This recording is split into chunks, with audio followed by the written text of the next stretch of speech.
Recently married to my husband Scott, I found myself acquainted with a new addition to the family, my sister-in-law, Abigail.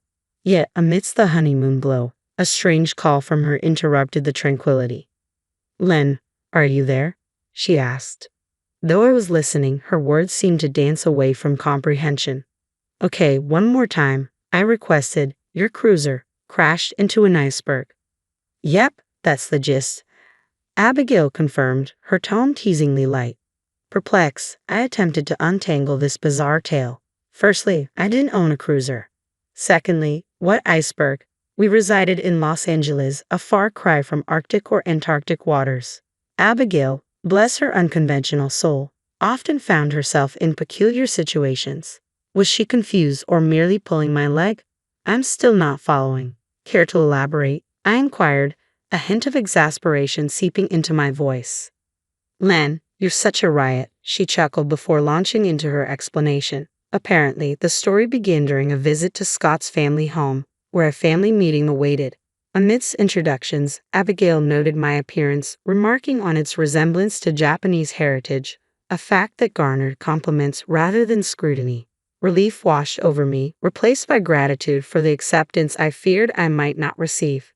Yet the conversation took an unexpected turn when Victoria, my future mother-in-law, inquired about our Los Angeles abode.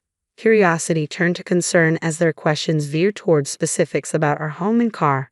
Despite my reservations, the prospect of bonding with Scott's family prevailed, leading me to brush aside the unease lingering beneath their inquiries. I finally arrived, navigating through their inquiries about my relatives' homes in Los Angeles. I casually mentioned the house with a pool and my uncle's riverside abode, unwittingly sparking laughter from Victoria and her clique. It dawned on me then, their malicious amusement unveiled their intentions, exploiting my connections for a West Coast getaway. The realization struck hard they were poised to take full advantage of my familial ties.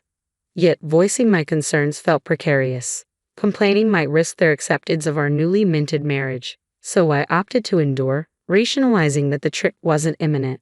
By the time it materialized, I reasoned, we'd be in a better position for a candid conversation. So, for the time being, I avoided broaching the subject. Despite my efforts to keep distance, Abigail persisted, escalating her contact frequency. Initially, it was manageable, a weekly check-in or a casual decline, but soon, it morphed into a relentless barrage. Excuses became my refuge, work commitments, driving, anything to deter the incessant reach-outs. With our marriage paperwork filed, Abigail's persistence reached new heights. Despite attempts at accommodation, her demands became overwhelming. And yet here she was again, calling at 8:00 p.m. with an invitation to hang out. "I have work tomorrow, sorry, I can't make it," I explained to Abigail, whose free time seemed boundless compared to my own. With a high school diploma and a part-time job, she likely had more flexibility, but as a full-time employee with weekday commitments, my schedule didn't afford such luxuries. Besides, now that I was married, household responsibilities beckoned, leaving little room for leisurely outings.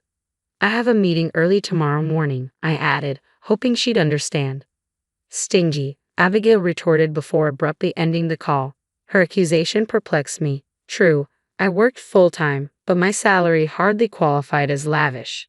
Her comment lingered in my mind long after the call concluded, leaving me puzzled. The next day brought another unexpected call, this time from Victoria, Scott's mother. "Len, want to go shopping together?" she asked cheerfully. "I'm pretty busy with work," I replied casually, expecting the conversation to end there. But then Victoria uttered something peculiar. "You're rich, right, Len? I wanted to consult you about some brands I'm interested in." Her assumption caught me off guard. "I'm not rich," I replied, my confusion mounting. Victoria's reasoning was equally baffling. Did living in Los Angeles automatically equate to wealth? If so, did that mean all Los Angeles residents were affluent? Such thoughts swirled in my mind as I struggled to comprehend. "Sorry, did you just say something about being rich?" I questioned, seeking clarification. Victoria seemed unfazed by my query. "Aha, yes I did. What about it?" she replied casually, as if it were the most natural thing in the world. "I'm not rich," I reiterated, feeling the need to clarify, but Victoria's response only deepened my bewilderment. "But you lived in a house with a pool," she pointed out, as though it were an indicator of vast wealth. Her words left me speechless. As I sighed in exasperation, Victoria seemed to realize her mistake. Sorry, it was just a misunderstanding, she apologized, though her assumption still hung heavily in the air. With those words, Victoria abruptly ended the call, leaving me utterly puzzled. What was that all about? No matter how much I mulled it over, the answer remained elusive. Seeking clarity, I confided in Scott, who took it upon himself to confront Victoria and Abigail on my behalf. According to Scott, here's what had transpired.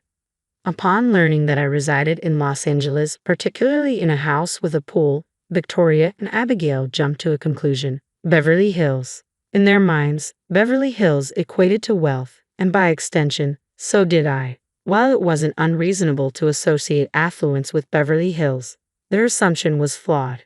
I lived in Los Angeles, not Beverly Hills. Yet they clung to their belief, probing me with questions about my home. Though I found their inquiries odd, I couldn't bring myself to fabricate a falsehood, unwittingly feeding into their misconceptions. While a house with a pool might be commonplace in California, it was almost unheard of in Birmingham, where I hailed from. It seemed Victoria and her entourage had misunderstood, thinking I was wealthy. Perhaps they saw my marriage as an opportunity to reap monetary benefits. Their frequent contact aimed to solidify this bond, hoping for some advantageous outcome. Eventually, Scott intervened, clarifying the misunderstanding. However, Victoria and her cohorts seemed disgruntled by the revelation. Perhaps they harbored visions of luxurious trips and nightly revelries, only to have their hopes dashed. Despite their disappointment, it was a relief that the misunderstanding had been cleared up. Sometime later, the dust settled and the incident faded into memory. When I broached the topic of wedding plans with Victoria's family, I couldn't help but wonder how they'd react if the misunderstanding persisted. Victoria surprised me, though, expressing concern about the wedding's extravagance. "What kind of wedding are you planning? You're not going for something too extravagant, right?" she asked, her tone cautious. Agreeing with her sentiment, I suggested a small, intimate affair with only close family, a notion she seemed to appreciate. Her concern was a welcome contrast, but Abigail remained somewhat aloof, casting doubt on our relationship. Her lack of participation in the wedding discussions was disappointing, yet our plans pressed forward nonetheless. A year later, our wedding day arrived, and despite some logistical challenges, it turned out to be a beautiful occasion. My parents made it from Birmingham in time for the ceremony, though my grandparents from Los Angeles couldn't attend due to travel constraints.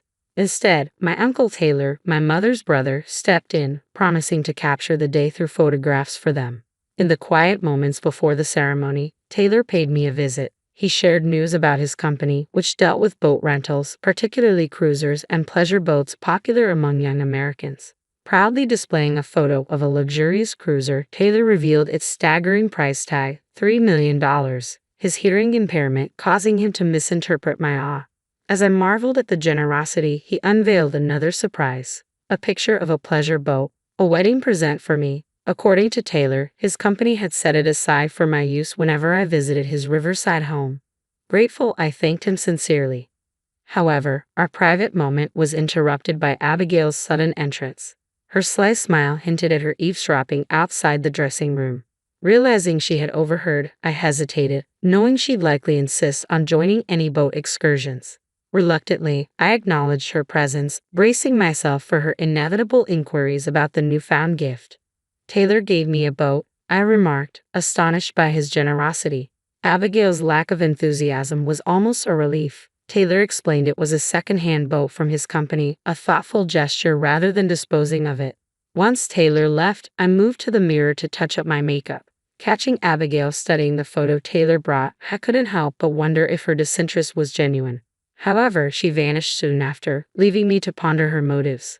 During our journey home, Victoria broached the topic of informing my grandparents about the marriage. Assuring her I had already done so, she suggested a visit, hinting at a family trip to the West Coast. Despite my reservations, Victoria persisted, revealing that Taylor had expressed his desire for us to visit. Although I doubted Taylor had heard Victoria's suggestion, I declined, not wanting to impose on him. Victoria's sudden change of demeanor, expressing concern for my grandparents, made it hard to refuse. Eventually, pushed by Victoria's persistence, we agreed to combine the trip with our honeymoon. Despite my initial reluctance, I found myself looking forward to reuniting with my grandparents and exploring the West Coast. With a positive mindset, I embraced the upcoming adventure, determined to make the most of it. Several months after the wedding, we embarked on our journey to the West Coast, utilizing our summer vacation for the trip. When I explained the situation to Taylor, he readily agreed to host us. So, with Scott, Victoria, Abigail, and myself, we headed to Taylor's house in Los Angeles. Unfortunately, my father-in-law couldn't join us due to work commitments. Nevertheless, it marked our first family trip since tying the knot, and I was eager to use this opportunity to strengthen our bonds. Upon arrival, we spent the day joyfully reuniting with my grandparents and introducing Scott to them. I also introduced Victoria and Abigail, and we all enjoyed a family gathering. Abigail's natural cheerfulness quickly endeared her to Taylor's family, and even Victoria seemed to be having a good time. It felt like we were taking a step closer to becoming a real family. The following day, my brother Kevin, who lived alone in San Francisco, came to visit. As we conversed, I realized Victoria and Abigail were nowhere to be found. Scott, who was helping my aunt, hadn't seen them either. Just as I began to worry, I received a call from Abigail. "Hey, Len," she exclaimed, bursting into laughter. "Where are you?" I asked, puzzled by her joviality. "It's a secret," she teased. "I just wanted to tell you something." "What?" I prompted, my curiosity piqued. "Your cruiser," she began mischievously. "I deliberately crashed it into an iceberg and sank it," Abigail confessed with uproarious laughter over the phone. That was the extent of her explanation. Trying to piece it together, I recalled something from the wedding day. Taylor had gifted me a pleasure boat. Abigail, eavesdropping on our conversation, might have mistaken it for the cruiser she mentioned. "Wait, if it's my boat, it's at my house," I clarified, recalling the pleasure boat at Taylor's. But Abigail was adamant, insisting she saw my cruiser sink before her. Confusion clouded the conversation as I reiterated, "I don't own a cruiser." Her persistence waned as she struggled to grasp the distinction between a pleasure boat and a cruiser. Realization dawned. The cruiser she mentioned belonged to Taylor.